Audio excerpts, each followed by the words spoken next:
Bonjour à tous. Alors aujourd'hui, je voulais partager une bonne nouvelle avec vous. Et oui, vous connaissez beaucoup plus de verbes français que vous ne le pensez. Voilà, donc effectivement, il y a, vous savez que environ la moitié de l'anglais vient du français.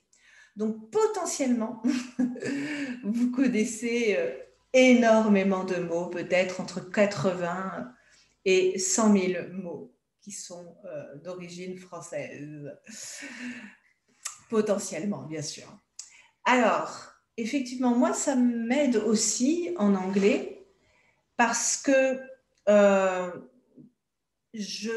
pour certains verbes qui sont en ER en français, on appelle les verbes du premier groupe, vous savez, les verbes qui finissent en ER, ce sont les verbes du premier groupe. Eh bien, parfois, si je ne connais pas le mot en anglais, j'essaie et je dis, tiens, je vais tenter de rajouter ate à la fin, peut-être que ça va marcher. Abdiquer, tiens, peut-être que c'est abdicate. Et il se trouve que ça marche très, très souvent. Pourquoi? Parce que, en fait, au Moyen Âge et à la Renaissance, donc entre 1380 et 1680, les Anglais ont latinisé beaucoup de verbes français du premier groupe. Donc, comme je vous ai dit, ce sont les verbes qui se terminent en ER, les verbes qui finissent en ER. Donc, comme en latin, il y a beaucoup de hâte, eh bien, ils ont pris beaucoup de verbes français du premier groupe et ont inclus une terminaison en hâte qu'ils ont prononcée, bien sûr, à l'anglaise, ate. Donc, en fait, tous les verbes qui finissent en ate en anglais sont d'origine française. Bonne nouvelle! Donc, vous connaissez énormément de verbes français. En tout cas, les verbes qui finissent en ate en anglais sont des verbes français. Alors, bien sûr, ils ne vont pas forcément toujours s'écrire exactement de la même manière, mais vous avez de très, très, très grandes chances de connaître le verbe français qui correspond à votre verbe en anglais qui termine par ate.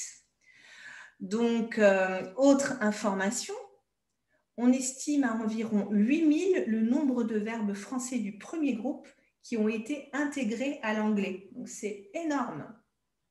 Mais là, aujourd'hui, je vous parle uniquement des verbes qui finissent par ate en anglais. Alors, bon, je ne les ai pas tous mis parce que ça demande énormément de temps, ça demande énormément de travail, mais je me suis amusée à en chercher plusieurs. Donc, ben voilà, donc, ce sont que des verbes du premier groupe qui terminent en ER. Donc, créer, create, aérer, et voilà, je vous laisse, à chaque fois, je vous ai mis la correspondance.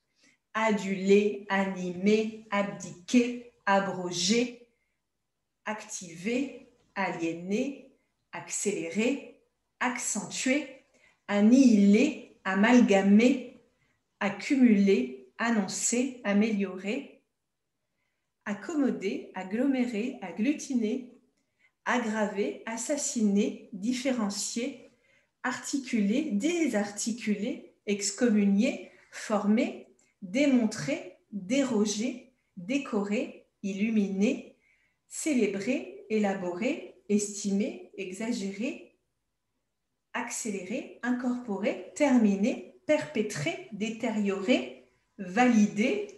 Vous voyez tout le vocabulaire, là, je pense que j'ai dû mettre peut-être une cinquantaine de verbes. Voilà tous les mots que vous connaissez, tous les verbes que vous connaissez sans forcément le savoir. Voilà, peut-être que peut-être que vous en aviez connaissance, mais voilà. Donc, vous pouvez vraiment améliorer votre vocabulaire. Oui, effectivement, je vais essayer d'accentuer mon vocabulaire. Je vais essayer d'améliorer mon vocabulaire. Je vais essayer de différencier ces deux éléments.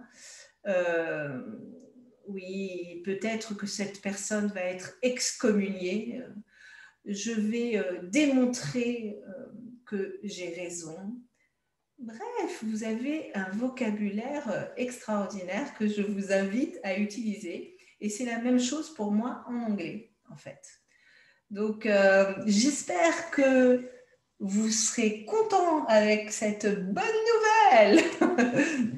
Donc, et ben voilà, il n'y a plus qu'à les utiliser. Donc, j'espère que vous allez utiliser ces verbes plus souvent en français.